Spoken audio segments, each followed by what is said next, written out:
Sleep ಇದು ಸರಿಯಾಗಿ ಆಗ್ತಾನೆ ಇದ್ರೆ ಅಥವಾ ಇದು ಜೆನೆಟಿಕ್ ಅಥವಾ ತಲಾಂತರದಿಂದ ಬಂದಿದ್ರೆ ಏನಾಗುತ್ತೆ, ಈ 2% ಆಫ್ ಹಾರ್ಮೋನ್ ಟೆಸ್ಟೋಸ್ಟಿರೋನ್ ಅಂತ ಏನ್ ಹೇಳಿದೆ, it will be prone to conversions ಅಂದ್ರೆ ಅದು ಇನ್ನೊಂದು ಹಾರ್ಮೋನ್ ಆಗಿ ಕನ್ವರ್ಟ್ ಆಗುತ್ತೆ. ಆ ಹಾರ್ಮೋನ್ DHT ಅಂತ ಹೇಳ್ತೀವಿ, dihydrotestosterone. So which is the main culprit. ಈ ಹಾರ್ಮೋನ್ ಇಂದ ಏನಾಗುತ್ತೆ, ಗಂಡಸರಲ್ಲಿ there'll be diffuse hair fall ಅಷ್ಟೇ ಅಲ್ಲ, there'll be hair thinning also, which might be irreversible. So estrogen ಅನ್ನೋದು ಲೇಡೀಸ್ಗೆ ತುಂಬಾ ಇಂಪಾರ್ಟೆಂಟ್ ಹಾರ್ಮೋನು. ಹಾಗೆ ಇವ್ರಿಗೆ ಟೆಸ್ಟೋಸ್ಟಿರಾನ್ ಅನ್ನೋದೇನಿದೆ ಅದು ಮೇಲ್ಗೆ ತುಂಬಾ ಇಂಪಾರ್ಟೆಂಟ್ ಅಂತ ಹೇಳ್ತೀವಿ. ಸೊ ಹಾರ್ಮೋನಲ್ ಇಂಬ್ಯಾಲೆನ್ಸ್ ಆದ್ರೂ ಹೇರ್ ಫಾಲ್ ಆಗೋ ಚಾನ್ಸಸ್ ಇರುತ್ತೆ.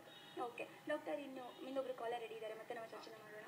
ಹಲೋ ಹಲೋ ಹಲೋ ಸರ್, ಧ್ವನಿ ಕೇಳಿಸ್ತಿದ್ಯಾ? ಸರ್, ಟಿವಿ ವಾಲ್ಯೂಮ್ನ ಮ್ಯೂಟ್ ಮಾಡಿ ಮಾತಾಡಿ. ಆಕ್ಚುಲಿ ನನ್ನ ಹೆಸರು ಮಧು ಅಂತ. ಮಧು ಅವರೇ, ಎಲ್ಲಿಂದ ಕರೆ ಮಾಡ್ತಿದ್ದೀರಾ? BTM ಲೇಔಟಿಂದ ಮಾಡ್ತಾ ಇದ್ದೀನಿ. ಮಧು, ನೀವು ಟಿವಿ ವಾಲ್ಯೂಮ್ ಮ್ಯೂಟ್ ಮಾಡಿಲ್ಲ, ಫೋನಲ್ಲೇ ನಿಮ್ಗೆ ಧ್ವನಿ ಕೇಳುತ್ತೆ, ಟಿವಿ ನೋಡ್ಕೊಂಡು ಮಾತಾಡಬೇಡಿ. ಮ್ಯೂಟ್ ಮಾಡಿದ್ದೀರಾ? ಈಗ ಕಡಿಮೆ ಮಾಡಿದ್ದೀನಿ. ಓಕೆ, ಡಾಕ್ಟರ್ ಇದ್ದಾರೆ, ಪ್ರಶ್ನೆ ಕೇಳಿ ಮಧು. ಆಕ್ಚುಲಿ ನಾನು 33 ಇಯರ್ಸ್ ಓಲ್ಡ್, IT ಸೆಕ್ಟರ್ ಅಲ್ಲಿ ಕೆಲಸ ಮಾಡ್ತಾ ಇದ್ದೀನಿ.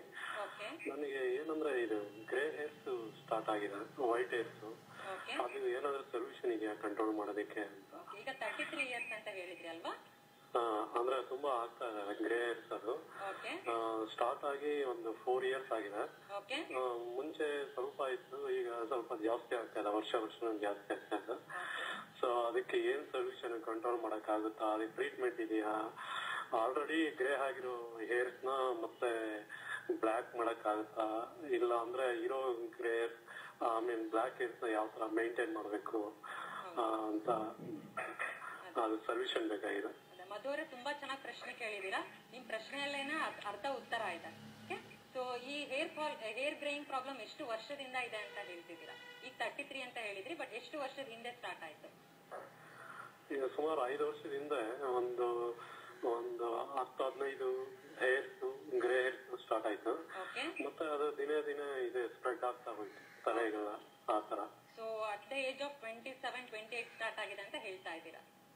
ಹೌದು. ಓಕೆ, ಸೊ ಅದೇ ಹೇಳಿ ಮಧು ಅವರೇ, ಏನಪ್ಪಾ ಅಂದ್ರೆ ಬಿಫೋರ್ ದ ಏಜ್ ಆಫ್ 30 ಏನೇ ಗ್ರೇಯಿಂಗ್ ಆದ್ರೆ ಅದನ್ನ ಪ್ರಿಮೆಚ್ಯೂರ್ ಹೇರ್ ಗ್ರೇಯಿಂಗ್ ಅಂತ ಕರಿತೀವಿ. ಅಂದ್ರೆ ವಯಸ್ಸಿಗಿಂತ ಮುಂಚೆ ಕೂದಲು ಬೆಳ್ಳಗಾಗುವುದು ಅಂತ, before the age of 30. So before the age of 30 ಏನೇ ಗ್ರೇಯಿಂಗ್ ಆದ್ರೂ we can control the process. Future greying ಏನಾಗುತ್ತೆ ಅದನ್ನ ತಡೆಗಟ್ಟಬಹುದು. ಈಗ 33 ಏಜ್ ಆಗಿದೆ ಅಂತ ಹೇಳ್ತೀರಾ, it is according to the growth. ಆದ್ರೆ ಕೂಡ ಏನಪ್ಪಾ ಅಂದ್ರೆ ನೀವು ಹೇಳ್ತಾ ಇದ್ದೀರಾ the intensity of greying is more ಅಂತ ಹೇಳ್ತಾ ಇದ್ದೀರಾ. ಸೊ ಇಂಟೆನ್ಸಿಟಿ ಆಫ್ ಗ್ರೇಯಿಂಗ್ ಜಾಸ್ತಿ ಆಗ್ತಾ ಇರೋದ್ರಿಂದ so you need to follow the regular diet. Greying of hairs is mainly because of 3 things. 3 ಕಾರಣದಿಂದ ಗ್ರೇಯಿಂಗ್ ಆಫ್ ಹೇರ್ ಆಗುತ್ತೆ. ಒಂದು ಮೇನ್ಲಿ ಬಿಕಾಸ್ ಆಫ್ ಸ್ಟ್ರೆಸ್, ಇನ್ನೊಂದು ಬಂದ್ಬಿಟ್ಟು lack of pigment in your hair producing bulb known as melanin. Melanin ಅಂತ ಒಂದು hormone ಇರುತ್ತೆ, ಅದು ಸರಿಯಾಗಿ ಸೆಕ್ರೀಟ್ ಆಗದೆ ಇರುವಾಗ ಏನಾಗುತ್ತೆ, ಕೂದಲು ಬೆಳ್ಳಗಾಗ್ತಾ ಬರುತ್ತೆ.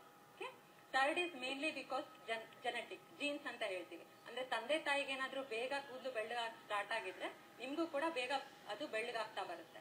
33 ಇಯರ್ಸ್ ಅಂದ್ರೆ it is according to growth, it is normal. ಆದ್ರೆ ಕೂಡ ತುಂಬಾ ಜಾಸ್ತಿ ಆಗ್ತಾ ಇದೆ ಅಂದ್ರೆ ನಾವು ಇದನ್ನ ಕಂಟ್ರೋಲ್ ಮಾಡಬಹುದು. ನೀವು ಕೇಳಿದ್ರಿ ಪ್ರಶ್ನೆಯಲ್ಲಿ ಮುಂಚೆ ಆಗಿರೋ ಕೂದಲನ್ನ ಮತ್ತೆ ಕರ್ವ್ ಮಾಡಬಹುದಾ ಅಂತ. It is very difficult to be very frank. ಆಗ್ಲೇ ಏನ್ ಬೆಳ್ಳಗಾಗ್ಬಿಟ್ಟಿದೆ ಅದನ್ನ ಕಂಟ್ರೋಲ್ ಮಾಡಕ್ ಆಗಲ್ಲ. ಬಟ್ ಮುಂದೆ ಏನ್ ಆ ಬೆಳ್ಳಗಾಗೋ ಪ್ರೋಸೆಸ್ ಇದೆ that can be brought under absolute control. We can slow down the process of greying ಆಗೋ ಸ್ಟೇಜಸ್ ಏನಿದೆ ಅದನ್ನ ಸ್ಲೋ ಮಾಡ್ತಾ ಬರ್ಬೋದು. ಅದಕ್ಕೋಸ್ಕರ ನೀವು ರೆಗ್ಯುಲರ್ ಡಯಟ್ ನ ಫಾಲೋ ಮಾಡ್ಬೇಕಾಗುತ್ತೆ. ಡಯಟ್ ಬಂದ್ಬಿಟ್ಟು ನೀವ್ ಏನ್ ಫಾಲೋ ಮಾಡ್ಬೇಕು ಅಂದ್ರೆ you need to have figs ಗೊತ್ತಲ್ಲ, ಅಂಜೂರ ತಗೋಬೇಕಾಗತ್ತೆ. ಓಕೆ, ಹಾಲಲ್ಲಿ ಬೆಲ್ಲ ಹಾಕೊಂಡ್ ಕುಡೀರಿ. ಹಾಲಲ್ಲಿ ಸಕ್ಕರೆ ಹಾಕಿ ಏನ್ ಕುಡಿತೀರಾ ಅದ್ರ ಬದಲು ಬೆಲ್ಲ ಹಾಕೊಂಡ್ ಕುಡಿಬಹುದು. ಮತ್ತೆ ಮಶ್ರೂಮ್ಸ್ ಗೊತ್ತಲ್ಲ, ಈ ಫಿಕ್ಸ್, ಡೇಟ್ಸ್ ಮತ್ತೆ ಮಶ್ರೂಮ್ಸ್, ಈ 3 ಥಿಂಗ್ಸ್ ಏನ್ ಮಾಡುತ್ತೆ, it increase the secretion of melanin. ಅಂದ್ರೆ ಪಿಗ್ಮೆಂಟ್ ಪ್ರೊಡ್ಯೂಸಿಂಗ್ ಬಲ್ಬ್ ಅಂತ ಏನ್ ಕರಿತೀವಿ, ಕೂದಲನ್ನ ಬ್ಲಾಕ್ ಮಾಡೋ ಅಂತ ಸಬ್ಸ್ಟೆನ್ಸಸ್ ಈ 3ರಲ್ಲಿ ಇರುತ್ತೆ. You can inculcate these 3 things in your diet. ಅಂದ್ರೆ ರೆಗ್ಯುಲರ್ ಆಗಿ 3 ವಸ್ತುನ ನಿಮ್ ಡಯಟ್ ಅಲ್ಲಿ ಫಾಲೋ ಮಾಡಿ. ಇನ್ ಸ್ಪೈಟ್ ಆಫ್ ದಟ್ ಅದು ಕಂಟ್ರೋಲ್ ಆಗ್ತಾ ಇಲ್ಲ ಅಂದ್ರೆ you can come and take some treatment so that ಮುಂದೆ ಆಗುವ ಗ್ರೇಯಿಂಗ್ ಪ್ರೋಸೆಸ್ ನ ನಾವು ತಡೆಗಟ್ಟಬಹುದು. We can slow down the process. Treatment ಇದೆ ಅಂತ ಹೇಳ್ತೀರಾ? ಹೌದು, ಟ್ರೀಟ್ಮೆಂಟ್ ಇದೆ. Okay, thank you madam. ಹಂಗಾದ್ರೆ ನಾವು ಬಂದು ಕನ್ಸಲ್ಟ್ ಮಾಡ್ತೀವಿ ನಿಮ್ಗೆ. ಧಾರಾಳವಾಗಿ ಬರ್ಬೋದು. ಹಾಗೂ ಅಷ್ಟೇ ಅಲ್ಲ, ಡಾಕ್ಟರ್ ತುಂಬಾ ಸಿಂಪಲ್ ಆಗಿರುವಂತ ಒಂದು ಟಿಪ್ಸ್ ನ ಹೇಳಿದ್ದಾರೆ, ನೀವು ಅದನ್ನು ಟ್ರೈ ಮಾಡ್ಬೋದು. ಮತ್ತೆ ಅಪಾಯಿಂಟ್ಮೆಂಟ್ ತಗೊಳ್ಬೇಕು ಅಂದ್ರೆ ನಿಮ್ಗೆ ಸ್ಕ್ರೋಲ್ ಅಲ್ಲಿ ನಾವು ನಂಬರ್ಸ್ ನಲ್ಲಿ ಕೊಡ್ತಿದೀವಿ ಮಧು ಅವರೇ, ಅದಕ್ಕೆ ಕಾಲ್ ಮಾಡಿ. ಜಯನಗರ್ 9th ಬ್ಲಾಕ್ ಅಲ್ಲಿ ಬರುತ್ತೆ ಹೆಲ್ತ್ ಇಂಟರ್ನ್ಯಾಷನಲ್ ಹೋಮಿಯೋಪತಿ. ಅಲ್ಲಿಗೆ ಬಂದು ನೀವು ಅಪಾಯಿಂಟ್ಮೆಂಟ್ ನ ತಗೊಂಡು ಡಾಕ್ಟರ್ನ ಭೇಟಿ ಮಾಡಬಹುದು. ಓಕೆ, ಕರೆ ಮಾಡಿದ್ದಕ್ಕೆ ಧನ್ಯವಾದಗಳು. ಹೀಗೆ ಕಾರ್ಯಕ್ರಮ ನೋಡ್ತಾ ಇರಿ.